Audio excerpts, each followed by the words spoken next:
Olá, futuro residente! Seja muito bem-vindo a mais uma edição do Meditask Pills, a sua revisão semanal sobre temas relevantes para a sua prática clínica e principalmente para você acertar as questões na sua prova de residência e conquistar a tão sonhada vaga que você deseja. Gente, estou trazendo um tema aqui extremamente relevante, um tema que está praticamente em todas as edições de prova, ali na parte de clínica médica, infecção de corrente sanguínea relacionada a catéter. Esse guideline nem é tão recente assim, ele já tem alguns anos, mas é o mais recente que a gente tem sobre esse tema e eu vou tentar, como sempre aqui, destrinchar um guideline extenso, cuja leitura não é das coisas mais agradáveis, eu posso dizer isso para vocês, mas eu vou trazer aqui os pontos principais, aqueles que estão direto na prova, aqueles pontos que são sempre os mesmos que a gente vai encontrar na forma de questão.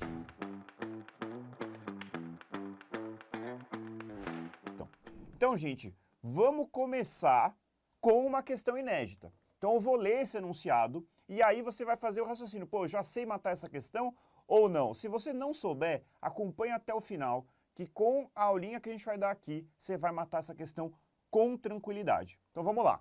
Temos um paciente de 58 anos em tratamento para linfoma não Hodgkin, que é admitido com febre, 38,9, calafrios e discreta hipotensão. Ele possui um catéter de longa permanência, Portocat, inserido há 2 meses para infusão de quimioterapia. O exame físico não mostra sinais inflamatórios no local do catéter. Exames laboratoriais revelam leucocitose e proteína C reativa elevada. Culturas de sangue periférico e do lume do catéter foram coletadas. O paciente está hemodinamicamente estável, com reposição volêmica inicial. Com base nas diretrizes atuais, qual deve ser a conduta mais adequada neste momento? Alternativa A. Remover imediatamente o catéter, iniciar vancomicina e anfotericina B empírica por 14 dias, independentemente do resultado das culturas. B. Manter o catéter, iniciar antibiótico terapia empírica com vancomicina associada a um agente com atividade contra bacilos gram-negativos e reavaliar a necessidade de retirada conforme o resultado das culturas. C. Manter o catéter, observar por 48 horas sem antibiótico, pois não há sinais de locais de infecção nem instabilidade. E D. Retirar o catéter, iniciar apenas ceftriaxona empírica e repetir culturas em 48 horas para guiar o tratamento. Então vamos lá, gente. Começando aqui, pelo que a gente usou, a gente vai usar a própria questão para falar de clínica. Então qual é a clínica de uma infecção de corrente sanguínea relacionada a catéter? Uma clínica bastante óbvia, gente. Febre, calafrio. Se for um catéter de diálise, muitas vezes o paciente vai ter sintomas que se agravam ao manipular o catéter. Então você liga o paciente na máquina de diálise, ele começa a ter febre, ele começa a ter calafrio. Mas eu costumo dizer, gente, como nefrologista e intensivista, catéter é uma pedra no meu sapato. Então, toda vez que você tem um paciente que tem um catéter e você está vendo que ele está tendo uma piora infecciosa, isso pode se manifestar de várias formas. Não estava fazendo febre, começou a fazer febre. Estava desmamando noradrenalina, de repente a nora parou de cair, de repente começou a ter que aumentar de novo a noradrenalina. Às vezes o paciente está entubado, você nem tem tantos parâmetros ali para você ver se o paciente está sonolento ou não, mas você percebe que aquele PCR que vinha numa curva de queda, de repente ele estabiliza, de repente ele começa a subir. Então a clínica pode ser muito variada, mas o importante é a gente saber, o paciente tem catéter, eu falo isso na minha prática clínica, até que se prove o contrário, o quadro infeccioso é do catéter. É óbvio que se o paciente tem um catéter, porém, ele tem uma piora da característica da tosse, começa a escarrar de forma purulenta, tem um infiltrado novo no raio-x, muitas vezes você sabe, não, isso aqui não é um catéter, isso aqui é uma pneumonia. Mas sempre a gente tem que manter uma alta suspeição quando a gente está vendo um paciente que tem catéter e começa a apresentar sinais ou alterações laboratoriais compatíveis com uma piora infecciosa. O que a gente vai precisar destrinchar aqui para poder responder nossa questão? Como diagnosticar? Quais são as diferenças na conduta em relação aos catéteres de curta e os catéteres de longa permanência? Quando retirar o catéter? E aqui é muito diferente no contexto de catéter de curta e catéter de longa. E como tratar? Qual é a antibiótico terapia que a gente vai dar para esse paciente? Gente, então vamos lá. Começando por como diagnosticar. Primeira coisa, é óbvio, tem que ter uma clínica compatível. Uma vez que você tem a clínica compatível, você vai coletar 2 pares de hemocultura periféricas, idealmente locais diferentes, e um par do catéter. E a infecção vai ser confirmada se a cultura do catéter for positiva 2 horas antes da periférica, ou seja, você coletou pareado, se positivou primeiro no catéter, quer dizer que muito provavelmente essa infecção está vindo do catéter. A cultura do catéter é pelo menos possui 3 vezes mais unidades formadoras de colônia do que a cultura periférica. Lembrando, gente, que se o paciente tem vamos supor, uma sepse de foco urinário, e se você coleta a cultura, a hemocultura, e você pode ter a positividade tanto no catéter como no sangue periférico. Por isso que tem essa diferença. Para você poder culpar o catéter, tem que ter essa diferença. Ou de quantidade de unidades formadoras de colônias, ou de tempo de positividade. Gente, e aí o principal ponto, aquele que mais aparece nas provas, eu diria, é a conduta diante da retirada do catéter. Eu vou dizer para vocês assim, uma regra de bolso, uma regra básica. De modo geral, gente, catéter de longa permanência, a gente tenta tratar o paciente de forma conservadora, ou seja, sem tirar o catéter. Por quê? O paciente tem um catéter de diálise, conhecido como catéter tunelizado, o Permicat. É um catéter que muitas vezes é passado por um cirurgião vascular, é um catéter que é uma coisa importante para esse paciente. Se ele é um paciente oncológico, como o nosso da questão, ele tem um Portocat, mais ainda, é um catéter que também é passado pelo vascular. Então você tenta salvar o catéter para poupar o paciente ter que trocar. Por outro lado, é o que eu falo, não adianta salvar o catéter e não salvar o paciente. Então, quando que a gente vai ter que abrir mão do catéter para privilegiar a saúde do paciente? Obviamente, se o paciente tiver instabilidade hemodinâmica, então chegou lá um paciente com catéter e está chocado, você faz expansão volêmica, ele não responde, você precisa entrar com noradrenalina, eventualmente você precisou entrar com vasopressina, o paciente está evoluindo com choque séptico, você não vai salvar o catéter, você tem que salvar o paciente. Tira esse catéter de lá. Embolização séptica. O paciente que tem catéter e ele tem um sopro novo na ausculta, faz o ecocardiograma, tem uma vegetação, ou ele tem uma endoftalmite, ou ele tem uma espondilodicite, ou seja, ele está tendo êmbolos sépticos por conta daquele catéter. Mais uma vez, este paciente, não adianta tentar salvar o catéter, eu tenho que salvar o paciente. Pacientes que são imunossuprimidos ou que têm próteses valvares, próteses ortopédicas, são pacientes em que a margem de erro é menor. Você não pode ficar, não vou salvar o catéter. Você tem que realmente priorizar a erradicação ali do agente num paciente que é imunossuprimido, num paciente que tem uma prótese. Vai que essa bactéria gruda na prótese, principalmente se for aquelas bactérias mais grudentas, aquelas bactérias como o Staphylo aureus, que gruda em tudo e a gente depois vai ter super difícil de erradicar. Então, paciente imunossuprimido, paciente com próteses valvares, próteses ortopédicas, a gente tende também a ser um pouco mais enfático aqui no tratamento. Uma coisa que é muito importante, gente, eu sempre falo isso lá para os residentes, lá na Santa Casa. Você viu o catéter? Você examinou o túnel do catéter? Sinais de tunelite. Eu até trouxe uma imagem que eu vou mostrar a seguir para vocês entenderem o que é a tunelite. Mas basicamente, gente, qual que é a diferença de um catéter de curta permanência para um catéter de longa permanência? A diferença é que, imagina que o paciente está lá numa UTI com um catéter central, ou seja, um catéter de curta permanência. E você, infelizmente, tem uma colonização do ósteo. E essa bactéria que colonizou o ósteo chega na corrente sanguínea.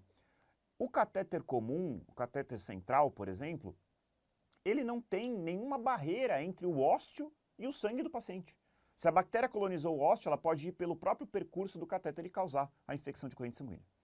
Quando a gente está falando de catéteres como o catéter de Permicat, que é um catéter de longa permanência, você tem uma infecção de ósteo.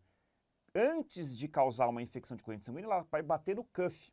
Tem um cuff ali, ou seja, tem uma portinha que não deixa a bactéria entrar para dentro do catéter. E é isso que diferencia, você tem um túnel subcutâneo. E a própria pele do paciente protege esse catéter, protege essa infecção de virar uma infecção de corrente sanguínea. Porém, se você tem uma infecção do túnel, significa o quê? Significa que a bactéria já passou do cuff. A partir do momento que ela chegou no túnel, já era. Este catéter de longa permanência vai se comportar como um catéter de curta. Portanto, não faz sentido você tentar poupar um catéter de longa permanência que tenha tunelite. A partir do momento que tem tunelite, você vai tratar como catéter de curta, certo? E por fim, a última indicação de retirada é a refratariedade. Gente, vamos lá. Você chegou com o paciente, ele não está instável, ele não tem êmbolo séptico, ele não é imunossuprimido, ele não tem tunelite. Comecei a tratar, porém 14 dias depois o paciente está com hemocultura positiva, o paciente está febril, ou pior, o paciente está evoluindo com piora dos parâmetros infecciosos, eventualmente ele está evoluindo com aumento da necessidade de droga vasoativa, isso é refratariedade. Eu tentei tratar e não consegui, certo? E aí, por conta disso, eu tenho que fazer a retirada. Aqui, gente, olha só, critérios microbiológicos. Eu coloquei separado porque são critérios muito importantes. Existem agentes, que eu já até falei no começo, são aqueles bichos grudentos. Aquele tipo de agente, aquele tipo de bactéria ou fungo que gruda no catéter. E qual é o ponto aqui? Existe uma alta taxa de falência no tratamento. Por mais que eu tente erradicar esse bicho, eu sei que a chance de eu ter sucesso é muito baixa, portanto, muitas vezes não vale nem tentar. E aqui eu dou destaque principalmente para 3, que são os mais comuns aí de aparecerem em provas. Staphylo aureus é o protótipo do bicho grudento. Gruda no corpo inteiro. Então, não tem como querer preservar a catéter de longa se você tem um Staphylo aureus.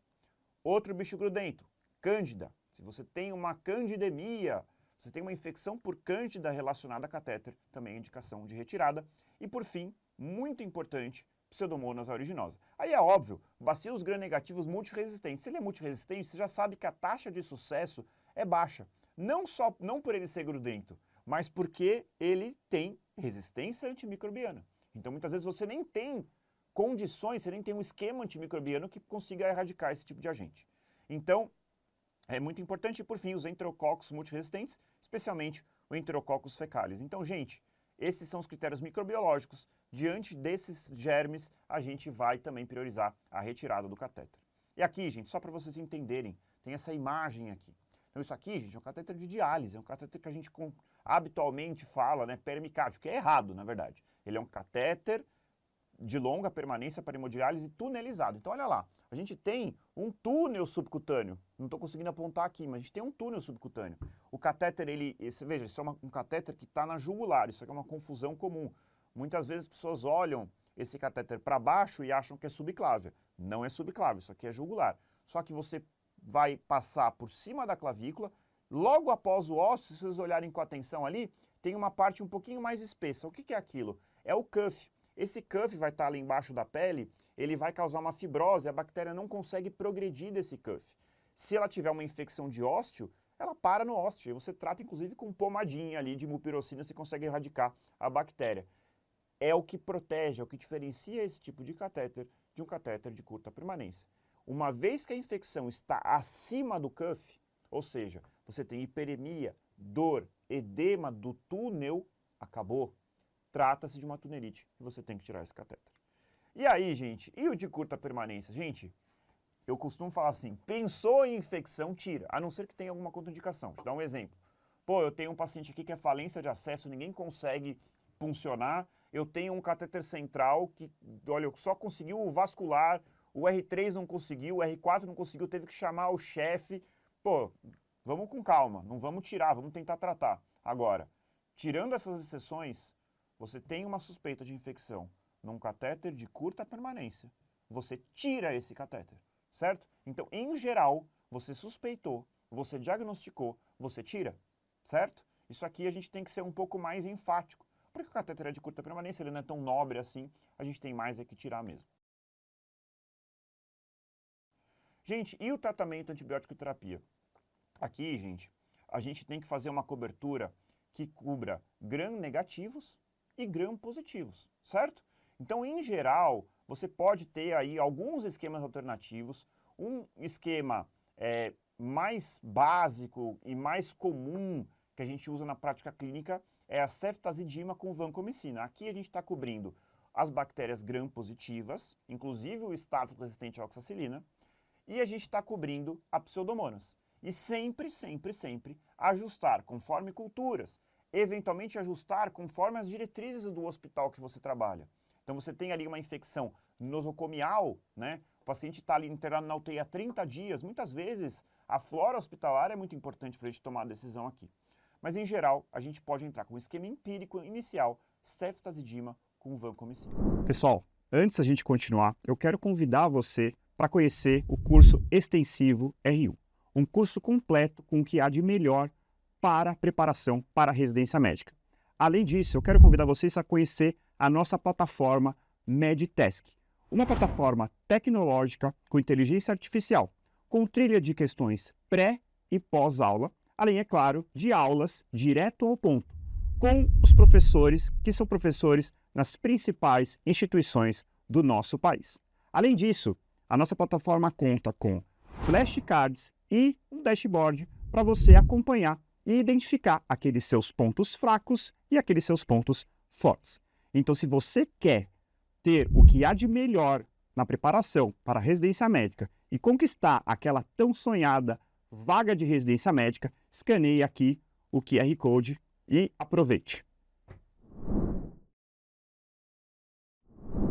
Gente, então antes de responder essa nossa questão, eu vou convidar você que ainda não curtiu esse vídeo, não se inscreveu no nosso canal e não compartilhou esse vídeo com aquele seu amigo que está estudando para a prova de residência, agora é a hora. Lembrando que a gente tem a preocupação de trazer conteúdos relevantes semanalmente, todas as segundas-feiras, para que você tenha a melhor preparação possível para a sua prova de residência. Então vamos lá, gente. Olha só. Paciente, então, de 58 anos, paciente que está tratando um linfoma, ele está febril, ele tem calafrio, ele tem uma discreta hipotensão e ele tem um catéter de longa permanência, conhecido aí como Portocard. Ele tem uma clínica sugestiva, ele tem leucocitose, PCR aumentado, tudo isso sinaliza muito o diagnóstico de uma infecção de corrente sanguínea relacionada ao catéter. Foram solicitadas as culturas, depois a gente não abordou isso nessa questão aqui, mas depois a gente vai ver qual é o tempo de positividade, se teve mais unidades formadoras de colônias, qual foi o tempo entre a positividade da cultura periférica e da cultura do catéter, mas o ponto aqui é qual a conduta neste momento. E aí, gente, isso é um outro conceito importante. Eu não vou ficar esperando a cultura ficar positiva para começar o tratamento, é óbvio que não. Aqui a gente tem um quadro infeccioso, a gente tem que começar o tratamento, já tem que começar uma conduta. Então vamos ver alternativa por alternativa. Remover imediatamente o catéter. Quando você olhar essa alternativa, a gente já pensa assim, calma lá. Remover o catéter, mas não é um catéter de longa permanência? Tem indicação de retirada nesse paciente? Não, gente. E outra coisa, vancomicina e Anfo-B não é um esquema antimicrobiano recomendado aqui para a gente fazer empiricamente, uma paciente que veio da comunidade. Então, a alternativa A está errada por indicar a remoção, sem nenhum critério para tal, e também por sugerir Anfo-B aqui nesse contexto. Uma ceftazidima estaria mais do que suficiente. B.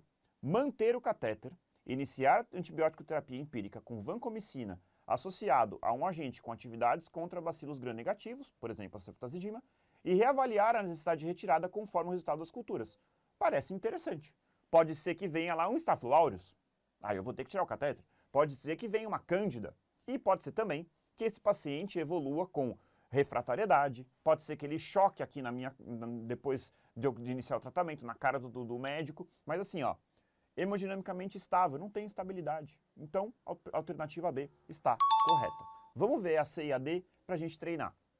C. Manter o catéter, observar por 48 horas sem iniciar antibiótico. Não, gente. Aqui a gente tem um paciente que tem um catéter de longa permanência, eu não posso observar por 48 horas. Eu posso, inclusive, eu não devo, inclusive, retardar meu tratamento até para tentar justamente salvar esse catéter, né? Se eu mantiver ele em observação por 48 horas, muito provavelmente esse paciente já está com uma certa hipotensão, vai evoluir com sepse, com choque séptico, e depois eu vou ter que tirar o catéter pelo critério de instabilidade, certo? E D, retirar o catéter, iniciar apenas ceftriaxona e repetir cultura em 48 horas. Não adianta, primeiro que está errado, tem que cobrir gram positivo, não adianta dar só ceftriaxona, e como a gente já falou, não é o caso de retirar o catéter. Então, gente, espero que vocês tenham gostado. Agora é a hora também de seguir a gente no Instagram. Então, siga o grupo MedTask, me siga no Instagram e eu encontro você no próximo MedTask Pills. Até lá!